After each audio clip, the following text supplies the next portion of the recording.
Alright guys, we are back in my garage for another video, and in my previous Taycan video I talked about how we cross-shopped with the Macan, and we also actually cross-shopped with a Cayenne as well before we ended up in the Taycan. And so I just wanted to give a little bit more insight on why we passed on the Macan and the Cayenne, and what, you know, the benefits are of going with the Taycan, as well as some of the things we missed by not going with the Macan and Cayenne. So let's go ahead and talk about it. So honestly, the most important thing that immediately made the Macan a deal breaker for us was the space inside the car. And one of the things that kind of made me really surprised about it is, of course, you know, it looks like a conventional crossover SUV, right? So it should have plenty of space.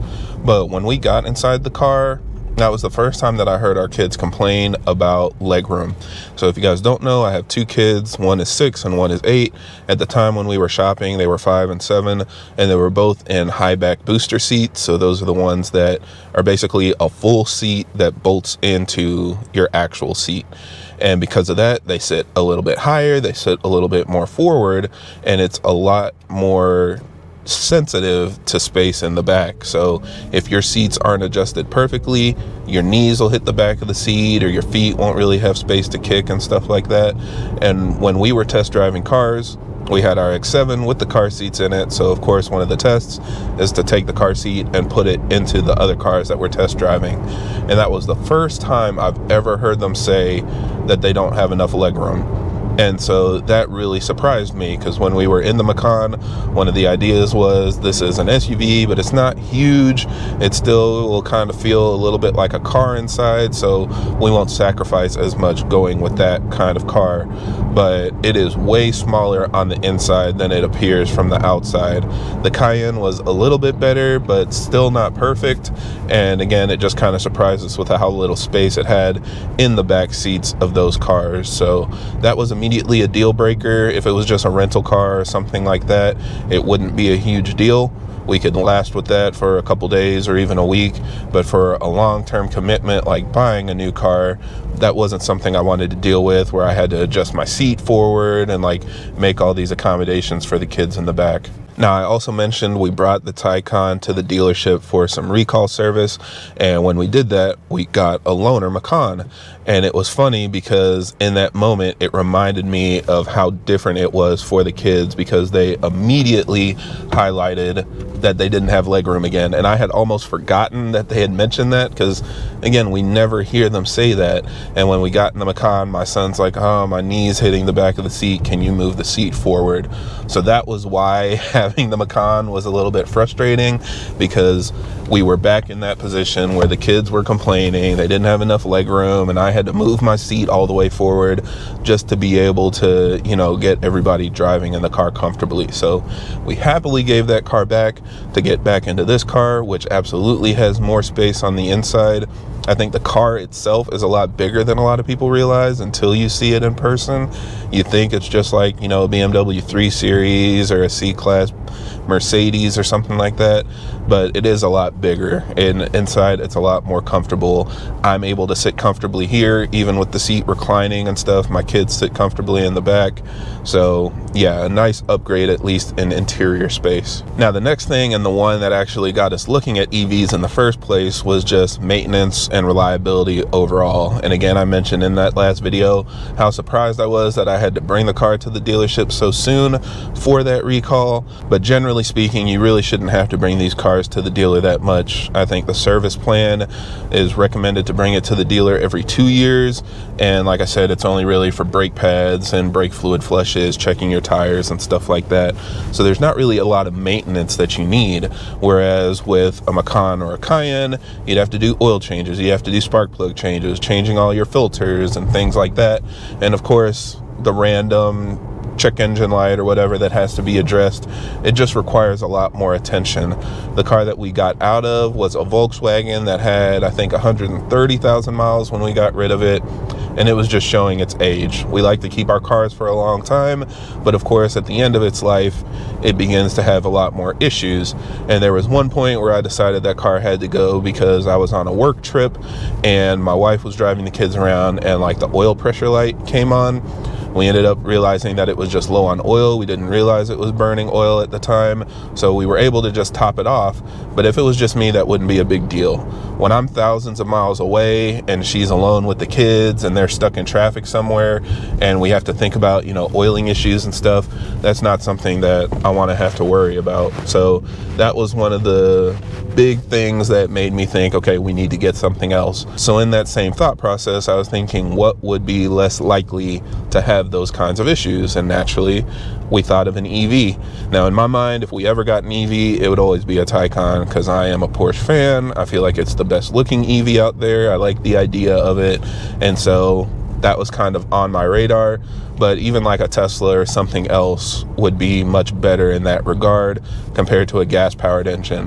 And naturally, the Macan and the Cayenne are still German vehicles, so they have some Achilles heels.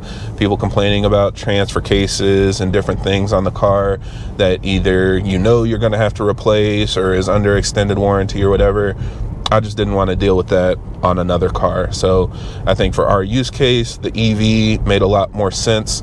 My wife doesn't drive that much, and everything else, just doing with an EV versus a gas car, this kind of fit what we needed for our replacement vehicle. The third thing, if you haven't seen me enjoying it already, are the driving dynamics. And even though my wife isn't, a car girl, she's not looking for a race car or anything, she does like a car that's fun to drive, and she wants to be able to, enjoy it a little bit. And so when we test drove the Cayenne, it was okay. When we test drove the Macan, it was definitely better, and she actually fell in love with driving it at first. But then when we got into this car, it kind of reminded you that no matter how much you try to hide the weight in an SUV, a car is just always going to feel better. And she really enjoyed driving this car.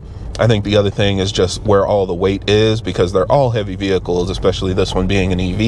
It has a huge battery pack underneath the seat, so it's not light by any means, but where the weight is does play a big factor in how it drives. And you can tell when you're turning the Cayenne and the Macan, it's almost like you're swinging a pendulum back and forth, whereas in this car, you can feel the weight underneath you pulling you down. So it still feels heavy, you still feel the weight, but it feels a lot more planted and a lot more stuck to the road, and so it just is a much more enjoyable driving experience. And that is something that she valued. She liked the idea of having an SUV, but she came from a car and kind of preferred having something that felt more like a car, so she wouldn't only be driving an SUV every day. We still have the X7 that she can drive when she needs more space, but otherwise this is a much better fit. And then the last thing that sold us on it was the looks, which if you guys are like my wife, you know that you have to like how a car looks before you like how it drives. And that was what sold her immediately. I'd shown her pictures before and she thought it looked cool, but when she saw it in person, she was sold. And she actually already was a fan of the Panamera, but looking at this car, it's lower, it's wider, it has a much stronger presence in my opinion. Everything is more slim and streamlined because they really focused on the aerodynamics of the car and making sure it could kind of cut through the air, and she just loved it. We actually test drove across Turismo first, but she's not really a wagon person, so I showed her what the sedans look like, and she was like, that's the one, that's what she wants. So we ended up getting, the base sedan rear-wheel drive. She has really enjoyed it ever since. It's, I think, the perfect fit for her. She really likes the look. She even got me to modify it for her a little bit. So we swapped out the center caps on the wheels and debadged the rear and stuff just to clean it up and personalize it. But overall, I think she just loves this car. And it's something that you don't see everywhere, right? It's kind of a rare body style, a rare design. It does kind of lean on some of the cues from a 911, but even 911s you don't see everywhere. So it feels special, it looks special, and that I think is a big part of how much she enjoys it. Now, of course, there are a couple things that we don't love about this car, things that we missed out on by not going with the Macan and the Cayenne, and I'll probably make a video in the future about, the 5 things I like and dislike about the Taycan, just because that's, in the automotive content creator playbook. It's something you have to do. But a couple things that we miss and we wish we could have taken from those cars. So the first thing is the actual dash and kind of like the interior space, because a lot of you guys know they were very unique in how they put together the Taycan. And I think the Macan had the perfect interior around the 2019 to 2021 body style. What we saw on those cars was the nice dash, the updated PCM with, you know, Android Auto and all of that stuff. But it also still had buttons in the middle for like the climate controls and things. And she really liked that. She wanted to have something with buttons and something that felt familiar, so she wouldn't always have to look down to figure out what she's pushing. And that car, unfortunately, didn't work out. Even though we looked at the Cayenne as well, they switched to like capacitive buttons for the lower ones. It didn't have the same buttons that 3-year spread of Macans had. So still not quite perfect. She just really liked how the Macan interior was laid out.